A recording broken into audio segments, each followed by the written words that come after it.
இன்று வாழ்வளிக்கும் வார்த்தையாகிய தொடக்க நூல் 26வது அதிகாரம் 4வது வசனம். உன் வழிமரபை விண்மீன்களைப் போல பெருகச் செய்வேன். உன் வழிமரபினருக்கு இந்த நிலங்கள் அனைத்தையும் தருவேன். உலகில் அனைத்து இனத்தாரும் உன் வழிமரபின் மூலம் தங்களுக்கு ஆசி கூறிக்கொள்வார். ஆம் சகோதர சகோதரிகளே, இதோ ஈசாக்குக்கு எப்படியாப்பட்ட ஒரு ஆசீர்வாதத்தை கொடுக்கிறார். உன் வழிமரபினரை விண்மீன்களைப் போல நான் பெருகச் செய்வேன் என்று சொல்லி ஒரு ஆசீர்வாதத்தை கொடுக்கிறார். எப்படியாவது ஒரு பஞ்ச காலத்தில் அந்த நிலங்களெல்லாம் ஒரு செழிப்பாக விளைய வைக்கிறார். அந்த பெலிஸ்தியர்கள் இந்த ஈசாக்குக்கு மேலே ஒரு பொறாமைப்படுற நாட்களில் கூட இவர் பொறுமையோடு இருந்து அவர் தன்னுடைய நிலத்தை என்ன பண்ணுறாரு, விவசாயம் செய்கிறார். அந்த நாட்டில் ஈசாக்கு பயிரிட்டு 100 மடங்கான ஆசீர்வாதங்கள் பெற்றார் என்று சொல்லி அந்த 26:12 நம்ம வாசிக்கிறோம். அவர் செல்வம் ஆனார், செல்வத்துக்கு மேல் செல்வம் பெற்று மாபெரும் செல்வரானார் என்று சொல்லி பாருங்க. ஆண்டவர் எப்படியாப்பட்ட ஒரு பஞ்ச காலத்தில் அதுவும் அந்த ஆசிரை அவர் கொடுக்கிறார். ஏனென்றால் அந்த பெலிஸ்தியர்களுக்கு இவருக்கும் ஏற்பட்ட ஒரு பெரிய ஒரு போராட்டம் என்ன அப்படின்னா, இவர் தோன்ற கிணறெல்லாம் நீரூற்றாக மாறும்.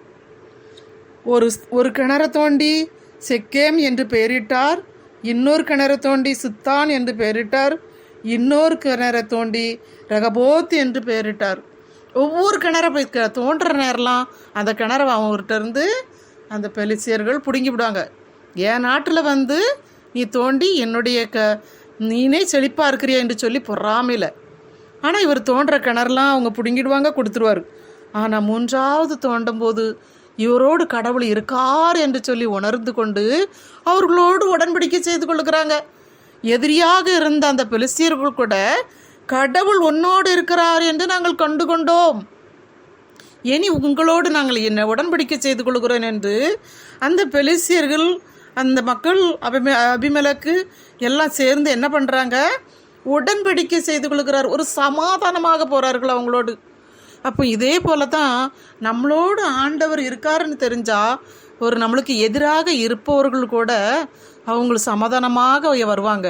நம்ம ஆண்டவரும் அதே போல் தன்னுடைய கடவுளை நேசிக்கிற மக்களை ஆண்டவர் என்ன பண்ணுறாருன்னா, சமாதானமாக இருக்க வேண்டும், அமைதியாக இருங்க, பொறுமையோடு இருங்க, விட்டு கொடுத்து வாழுங்க அப்படின்னு சொல்கிறார்.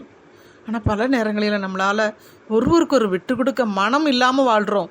நீங்கள் நம்ம விட்டு கொடுத்து வாழும்போது அவர் நம்மளுக்கு குடும்பங்களை வறட்சியாக இருந்தாலும் எதுவோ இல்லாததை போல தோன்றினாலும் ஆண்டவர் நம்ம தேவைகளை அனைத்தையும் செய்வார். அந்த ஈசாக்குக்கு 100 மடங்கு கொடுத்ததை போல நம்ம ஆண்டவர் நமக்கு கொடுப்பார். அதுக்கு எந்த மாற்றமும் இல்லை. இந்த நம்பிக்கை நமக்குள்ளே வரணும். ஆண்டவர் எனக்கு கொடுப்பார், என் பிள்ளைகளை ஆண்டவர் வருங்காலத்தில் வேரூன்றி நிற்க செய்வார், பூத்து குலுங்க செய்வார், என்னுடைய பிள்ளைகளை, என்னுடைய வழிமரபு நன்றாக இருக்கும் அப்படின்னு சொல்லி நம்ம உணர வேண்டும். அதுக்கெல்லாம் காரணம் என்ன? பொறுமையோடு போக வேண்டும். எதிரிகள் யாரோ இருந்தாலும் அவங்களுக்காக ஜெபிக்க வேண்டும். அப்படித்தான் செய்தார் ஈசாக்கு. மற்ற மக்களோடு இவர் பொறுமையாக போனதுனால அவரோடு சேர்ந்து இவங்களும் என்ன பண்ணாங்க, உடன்படிக்கை செய்து கொண்டாங்க. அதே போல் ஒரு கடவுள் இருக்கிறார் என்ற அந்த நம்பிக்கை கொண்டாங்க. நம்ம அதே போல் நம்மளோடும் கடவுள் இருக்கார் என்று மற்ற மக்களும் உணர்ந்து கொள்ள வேண்டும். நம்ம முகம் எப்போதும் அப்படியே தொங்க விட்டுக்கிட்டு அலைவோம். ஒரு சின்ன பிரச்சனை தான் இருக்கும், மூஞ்சை தொங்க விட்டுட்டு என்னத்தையும் இழந்ததை போல் நம்ம முகம் தொங்க விட்டுட்டு வேண்டாம். முகம் மலர்ச்சியோடு இருப்போம். ஒரு முகம் மலர்ச்சி தான் நல்ல ஒரு மறந்து. நம்ம முகம் மலர்ந்தாதான் அந்த இதயம் மலர்ந்தால் முகம் மலரும்னு சொல்லுவாங்க. அந்த இதயம் மலரட்டும், முகமும் மலரட்டும். ஆண்டவர் நம்மளை என்ன பண்ணுறாரு, அப்படி அரவணைத்து கட்டி பிடிச்சி ஆண்டவர் என் மகளே என்று சொல்லி நம்மளோடன்று அந்த ஈசாக்கோடு இருந்த கடவுள் நம்மளோடு இருப்பார். நம்மளை ஒவ்வொருவரையும் ஆசீர்வதிப்பார், நம்ம வழிமரபை ஆசீர்வதிப்பார், நம்மளுக்கு தேவைகளை அனைத்தையும் சந்திப்பார், குறைவு இருக்காது, நிறைவாக ஆசீர்வதிப்பார். அதைத்தான் அங்கே 100 மடங்கு கொடுத்தார் ஆசீர்வாதத்தை. இந்த ஆசீர்வாதத்தை பெற்று நம்மளும் வாழுவோம். இயேசுக்கே புகழ், இயேசுக்கே மகிமை, இயேசுக்கே நன்றி. மரியே வாழ்க.